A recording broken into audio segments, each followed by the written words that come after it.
Dear students, uh, we discuss the syllabus of minor 3.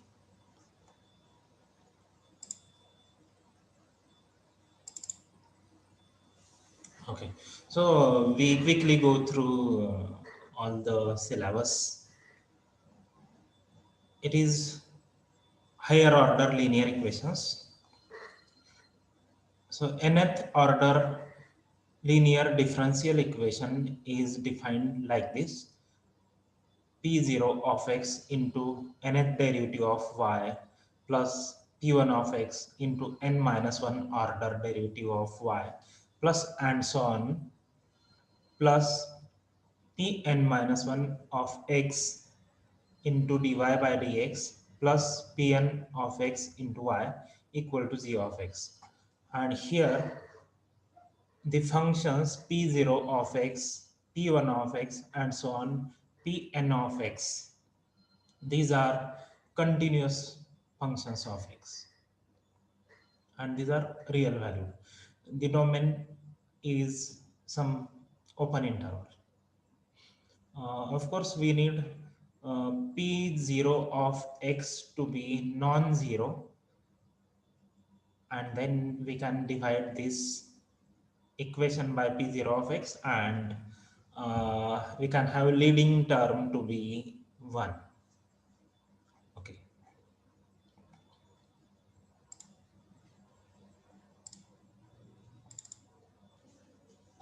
So equation of the form say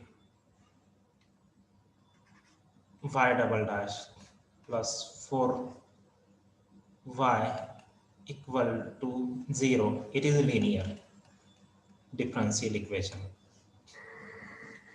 Okay.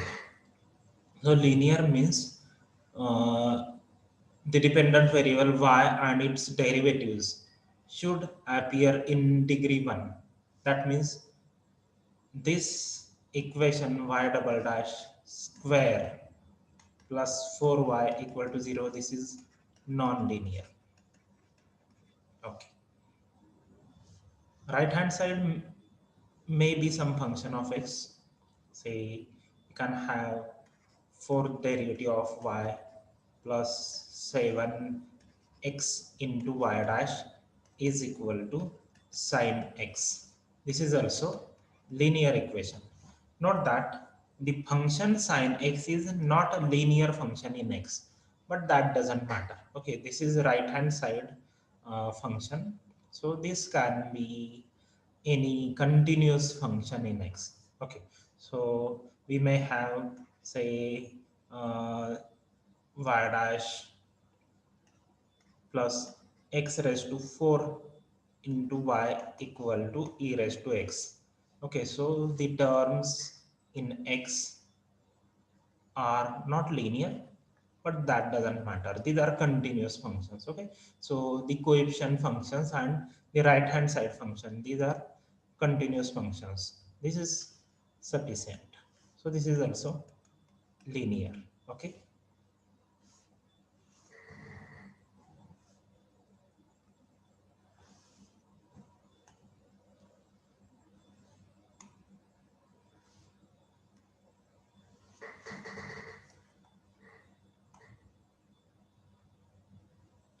So when the leading coefficient, that is p0 of x, is non-zero for all x in the domain, then we can divide and get simplified equation. Okay, so this is with first coefficient 1. Okay, the left hand side of this equation is denoted by L of y, L for linear. Okay, linear in y. So nth derivative of y plus some function say p1 of x into n minus 1 order derivative of y plus and so on plus pn of x into y. And this equation takes simple form as L of y equal to z of x. Okay. And this L is of course linear operator, as we can see. So this is definition of linear operator. Here C1 and C2 are constants, Y1 and Y2 are functions of X. Okay. Next terminology is constant coefficient linear equation. Okay, if all these coefficients p1, p2, etc., if all these are constants, then we call the equation as constant coefficient equation. Otherwise, it is variable coefficient equation. Second thing, if right hand side is 0, then we call this equation as homogeneous differential equation, homogeneous linear differential equation, otherwise non-homogeneous.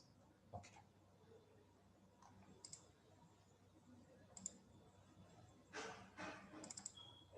So the first equation y double dash plus 4y equal to 0, it is constant coefficient equation. It is homogeneous also because right hand side is 0. Okay. So if we consider third derivative of y plus 7x into y dash plus 4y equal to 0. This is linear homogeneous variable coefficient. It is variable coefficient because of this coefficient x.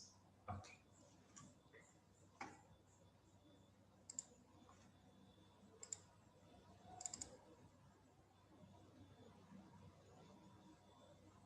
Now this is nth order differential equation.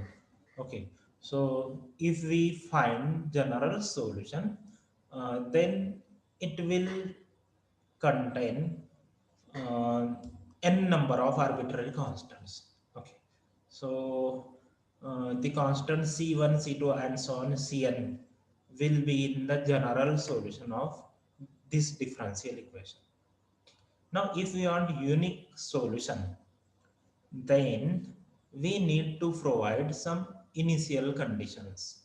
Okay, and these initial conditions are of the form, say y of x0 is y0, y dash of x0 is another constant, and so on up to yn minus 1 derivative at x naught equal to some constant. Okay, so we need to provide n number of such initial conditions.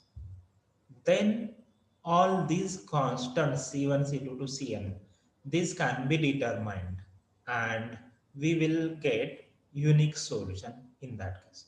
Okay.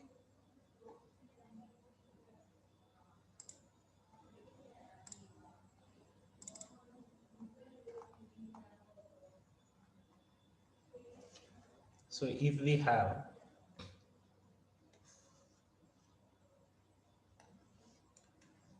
y double dash minus 4y equal to 0, this is linear equation. Here characteristic equation is r square minus 4 equal to 0, so that r equal to plus minus 2, and the general solution is y equal to c1 e raised to 2x plus c2 e raised to minus 2x. Okay, so here if we are given y of 0 equal to 0, then it is not sufficient to find a unique solution, because this is second order differential equation. There are two arbitrary constants, so just one initial condition will not be sufficient to find unique solution. We need one more initial condition, say y dash of 0. Okay, say some number any, say 1. Okay, now we can use these conditions and find unique solution. For example, y of 0 equal to 0 gives 0 equal to, so whenever we find x we put 0, so it is c1 plus c2, and this gives c2 equal to minus c1, and then we use another condition y dash of 0 equal to 1. So what is y dash? Y dash of x is 2 times c1 e raised to 2x. Okay, I am differentiating this thing, that is e raised to 2x. Derivative is 2 times e raised to 2x. Now differentiation of e raised to minus 2x, it is minus 2 into e raised to minus 2x. c2 is there. So y dash of 0 is 1. So we have 1 equal to y dash 0, that is 2c1 e raised to 0 is 1 minus 2 c2, that is 2 times c1 minus c2, and minus c1 is c2, that means c1 is minus c2. So right hand side is equal to 2 times c1 is minus c2. Okay, so this is minus c2 minus c2 minus 2 c2. So this is minus 4 c2 and left hand side is 1. So we have c2 equal to minus 1 by 4, and now c1 is minus c2. So c1 is 1 by 4. Okay, so we can write particular solution as, therefore y is c1 is 1 by 4 e raised to 2x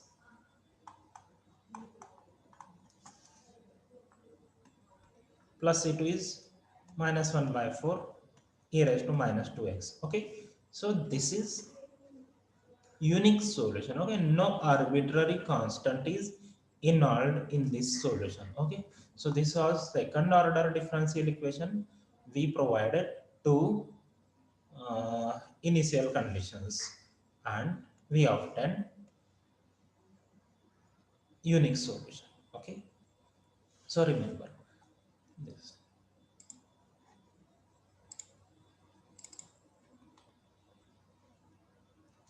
Now this is important result, existence and uniqueness here.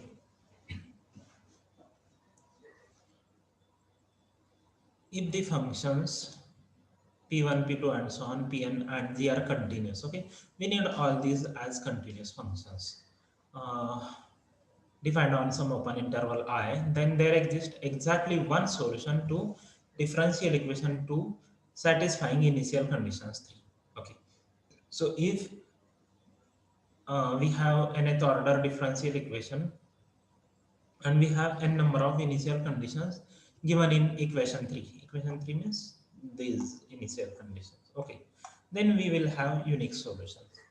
Okay, so what this theorem says, the IVP initial value problem given by differential equation 2 and initial conditions 3 has a solution. That means existence, solution exists. The problem has only one solution, that means solution is unique, and the solution is defined throughout the interval I and is n times differentiable there. Okay, so solution is defined on I, the same interval where these p1, pi's and g are continuous. Okay,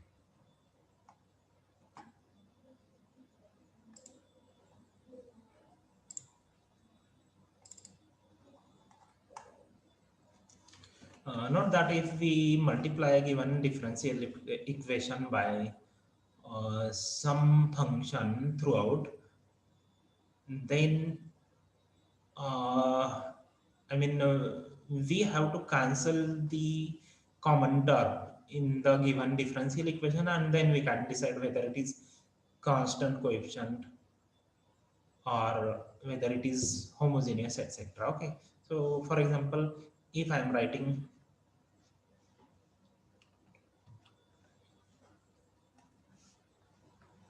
sin x into y double dash plus x square, let me sorry, plus say 2 times sin x into y dash minus 7 sin x y equal to 0. Then this cannot be variable coefficient equation because sin x is common term, which, okay, so this equation actually gives y double dash plus 2y dash minus 7y equal to 0, and this is constant coefficient. Okay, similarly, if we have equation of the form y dash minus 3y plus x square equal to x square, then this cannot be non-homogeneous equation because we can subtract x square from both sides and we get y dash minus 3y equal to 0, which is homogeneous differential equation. Okay.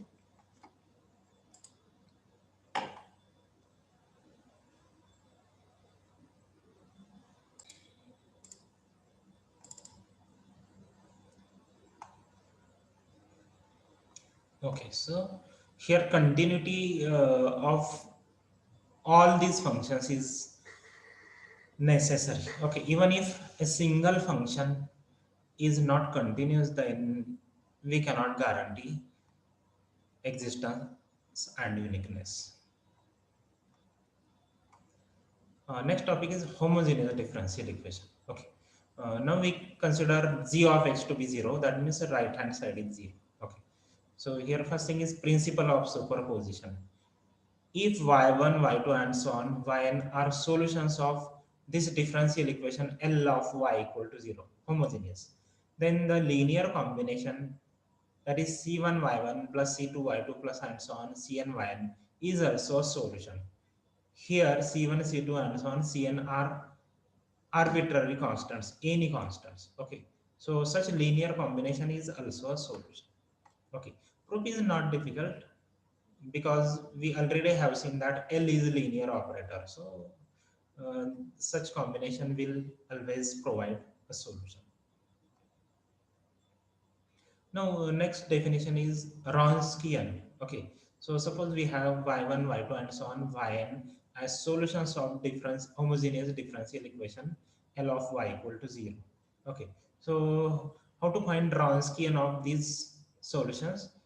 It is a determinant. Okay, if these are n solutions, our we take determinant of n by n matrix. Okay, so first row is all these functions y1, y2 and so on yn. Second row is derivative of first row, that is y1 dash, y2 dash and so on yn dash. Third row is derivative of second row and this will continue. Okay, the nth row is n minus 1 order derivatives of y1, y2 and so on yn. Okay. Now we see converse of superposition principle. Okay. So if the functions p1, p2 and so on pn are continuous on some open interval I, if the functions y1, y2 and so on yn are solutions of homogeneous equation L of y equal to 0, and if Wronskian of y1, y2 and so on yn is non-zero for at least one point x in the interval I, then every solution of L of y equal to 0 can be expressed as a linear combination of solutions y1, y2 and so on yn. Okay, so this converse part is stronger result. Okay, so this says that if we have n number of solutions whose Wronskian is non-zero at least at some point, then every solution of L of y equal to 0 can be expressed as linear combination of these functions, that is y1, y2 and so on yn. Okay, so that means this is general solution, summation ci is y, c1 y1 plus and so on plus cn yn is general solution. Okay, so proof is not difficult. In the proof we have used Wronskian, so you are suggested to read this proof. In case any doubt you can ask.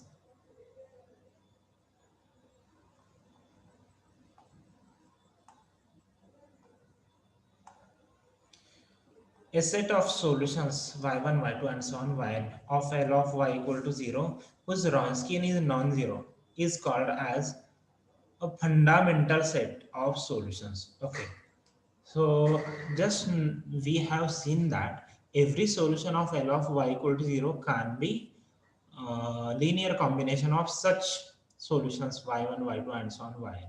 Okay, where Wronskian is non-zero. Okay, so that means every solution can be constructed using these solutions. Okay, so set of such solutions is called as fundamental set. Okay. Linear combination of any fundamental set of solutions of L of y equal to 0 is called as general solution, as we have discussed. Okay. Next definition. The functions here, okay, so we discuss definition of linearly dependent functions. Okay, these may be solutions, may not be solutions. So any functions f1, f2 and so on fn are said to be linearly dependent on an interval I if there exist constants k1, k2 and so on, kn, not all zero, such that k1 f1 of x plus k2 f2 of x and so on, kn fn of x is equal to 0 for all x in I. That means given set of functions is linearly dependent if there exists a linear combination where not all the coefficients are 0 and this linear combination is 0. Okay. For example, you can have two functions,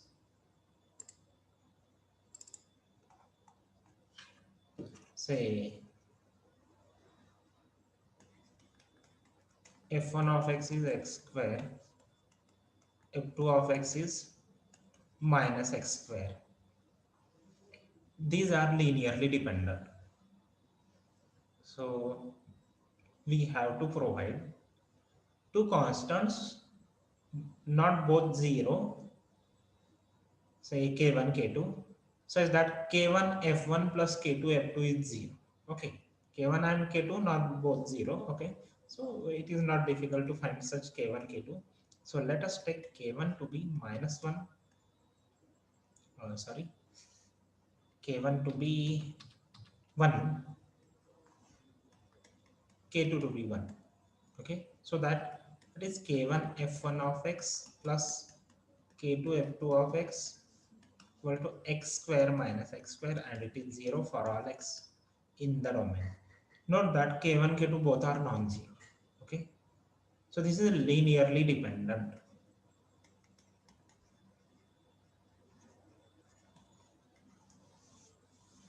If the functions are not linearly dependent, these are called as linearly independent. For example, if we take g1 of x equal to x, g2 of x equal to x square, then these are linearly independent. That means we cannot find such k1 and k2. That means if we have the linear combination equal to 0, then we don't have any other option. K1 and k2 must be 0. Okay, so let us check here.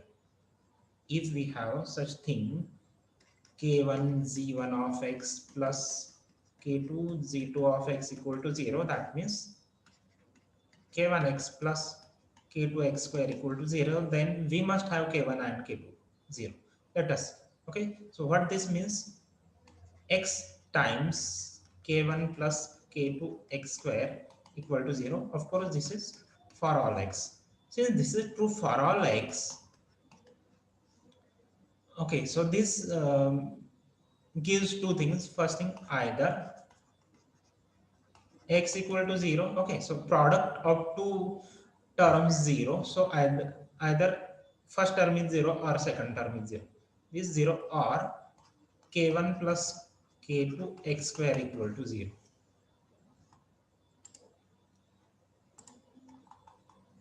But x cannot be 0. Okay, x can have any other values also. So this is not possible. Okay, this is not possible. So what we have? We have only one option, that is k1 plus k2 x square equal to 0 for all x.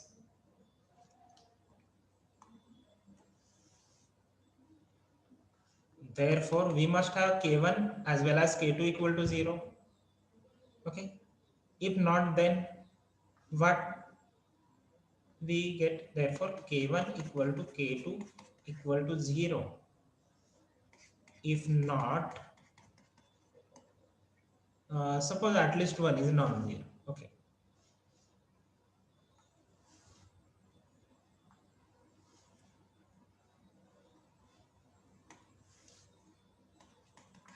either k1 non-zero or k2 non-zero. Okay, it may be possible that both are non-zero. Okay, but at least one is non-zero. Okay, if k2 is non-zero, then we can divide this equation by k2. Okay, that means we have k1 by k2 plus x square equal to 0, or this is equal to minus x square for all x. This is wrong thing. This is contradiction, because right hand side is variable and left hand side is constant. Okay, if I put x equal to 1, then right hand side is minus 1. If I put x equal to 10, then right hand side is minus 100. But k1 by k2 is constant. Okay, so this is not possible. This is called as contradiction. Okay, so this cannot be possible. Okay, so k2 must be 0. And if k2 is 0 here, and then k1 is also 0. Okay, so this shows that uh, these are linearly independent. We cannot find k1 k2 where at least one is non-zero, such that this linear combination is 0. Okay,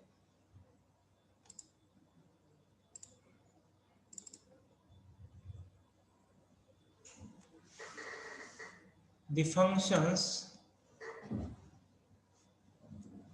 are linearly independent if they are not linearly dependent. Okay, now result, if y1, y2 and so on, yn is a fundamental set of solutions of L of y equal to 0 on interval I, then y1, y2 and so on, yn are linearly independent. Okay, so conversely, if y1, y2 and so on, yn are linearly independent, then they form fundamental set. Okay, so if we consider linear homogeneous differential equation L of y equal to 0, and we have solutions y1, y2 and so on, yn, then these solutions are linearly independent if and only if Wronskian is non-zero. Okay, if and only it means both way too. Converse part is also true.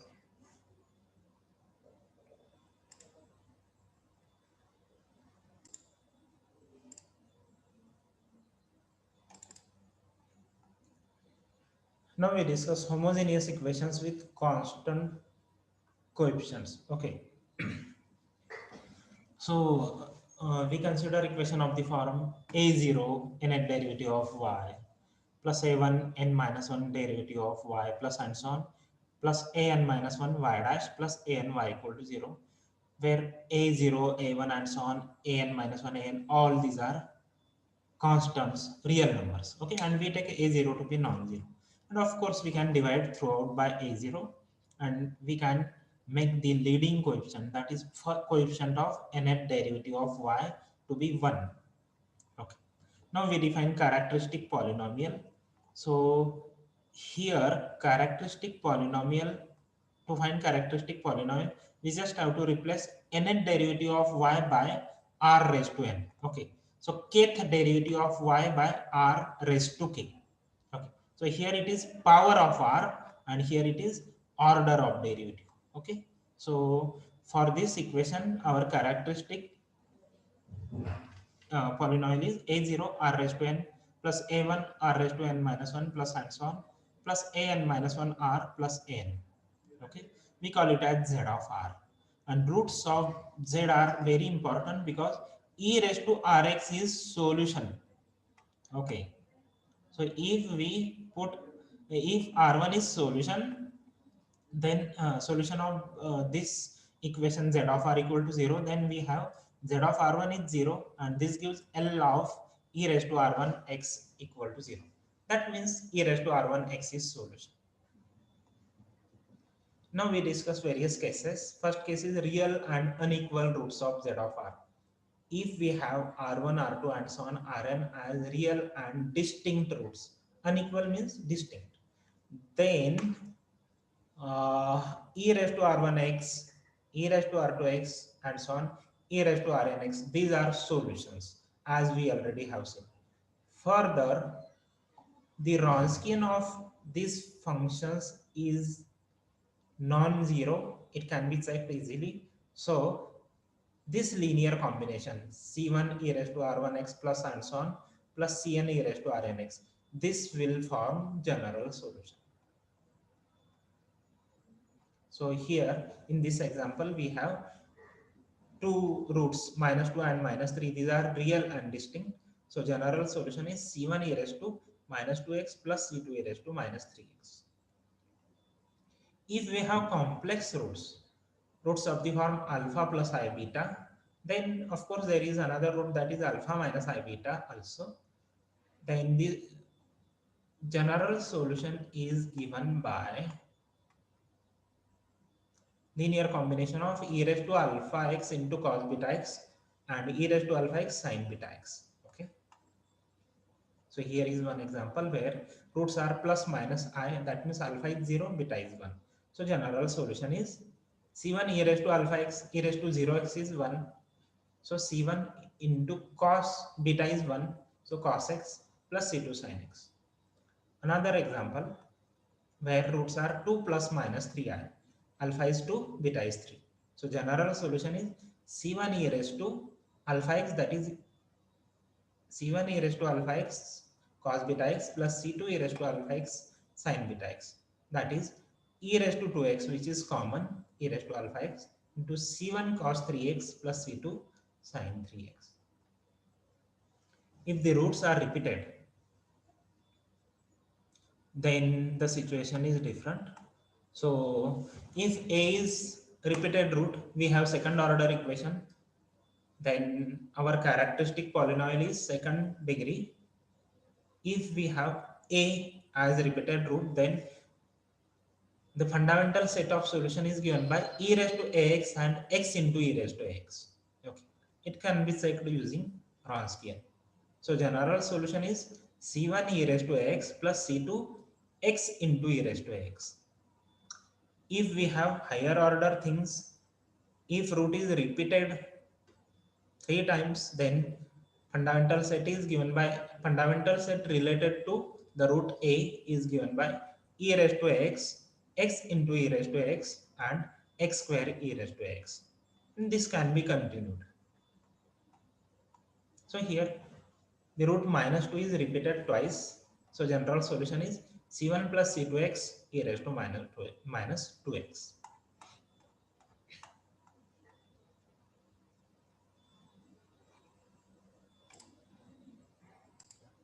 Thank you.